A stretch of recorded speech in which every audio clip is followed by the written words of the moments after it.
ರೈತ ಬಾಂಧವರೇ ನಮಸ್ಕಾರ. ನನ್ನ ಹೆಸರು ಡಾಕ್ಟರ್ ಬಸವಣ್ಣಪ್ಪ MA ಅಂತ ಹೇಳಿ ಕೃಷಿ ವಿಜ್ಞಾನಗಳ ವಿಶ್ವವಿದ್ಯಾಲಯ ಸಾವಯವ ಕೃಷಿ ಸಂಶೋಧನಾ ಸಂಸ್ಥೆಯಲ್ಲಿ ಪ್ರಾಧ್ಯಾಪಕರು ಹಾಗೂ ಮುಖ್ಯಸ್ಥರಾಗಿ ಕೆಲಸವನ್ನು ನಿರ್ವಹಿಸ್ತಿದ್ದೇನೆ.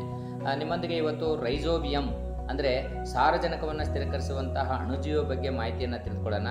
ಭಾಳಷ್ಟು ನಾವು ಈಗ ದ್ವಿದಳ ಧಾನ್ಯಗಳನ್ನು ನಾವು ಬಿತ್ತಿರ್ತೇವೆ. ಹಿಂಗಾರಿನಲ್ಲಿ ಕಡಲೆಯನ್ನು ಬಿತ್ತಿರ್ತೇವೆ, ಮುಂಗಾರಿನಲ್ಲಿ ತೊಗರಿ, ಹೆಸರು, ಉದ್ದು, ಅಲಸಂದಿಯನ್ನು ಬಿತ್ತಿರ್ತೇವೆ, ಮತ್ತು ಮುಂಗಾರಿನಲ್ಲಿ ಸೋಯಾಬೀನನ್ನು ಬಿತ್ತಿರ್ತೇವೆ. ಇಂತಹ ದ್ವಿದಳ ಧಾನ್ಯಗಳಿಗೆ ಈ ರೈಜೋಬಿಯಂ ಅಂತಕ್ಕಂಥ ಅಣುಜೀವಿ ಗೊಬ್ಬರವನ್ನು ಪ್ರತಿ ಎಕರೆಗೆ ಬೇಕಾಗಿರ್ತಕ್ಕಂಥ ಬೀಜಕ್ಕೆ ಸುಮಾರು 200 ಗ್ರಾಮ್ನಷ್ಟು ಬೆಲ್ಲದ ಪಾನಕವನ್ನು ಮಾಡಿಕೊಂಡು ಅದರಲ್ಲಿ ಇದನ್ನು ಹಾಕಿ ನಂತರ ಅದನ್ನು ಬೀಜೋಪಚಾರ ಮಾಡಿ ಇಡೀ ರಾತ್ರಿ ಅದನ್ನು ನೆರಳಲ್ಲಿ ಒಣಗಿಸಿ ಕೊನೆಗೆ ಮರುದಿವಸ ಬಿತ್ತುವುದರಿಂದ ಸುಮಾರು ವಾತಾವರಣದಲ್ಲಿ 78% ಸಾರಜನಕ ಪುಕ್ಷಟೆಯಾಗಿ ಸಿಗುತ್ತೆ. ಅದನ್ನು ಸ್ಥಿರೀಕರಿಸಲಿಕ್ಕೆ ಇದು ಅನುಕೂಲ ಆಗುತ್ತೆ. ನಾವು ಕೇವಲ 200 ಗ್ರಾಮ್ನಷ್ಟು ರೈಜೋಬಿಯಂನ ಬೀಜೋಪಚಾರ ಮಾಡೋದರಿಂದ 1 ಹೆಕ್ಟರ್ಗೆ ಸುಮಾರು 25 kgಯಷ್ಟು ಸಾರಜನಕವನ್ನು ಸ್ಥಿರೀಕರಿಸುತ್ತೆ.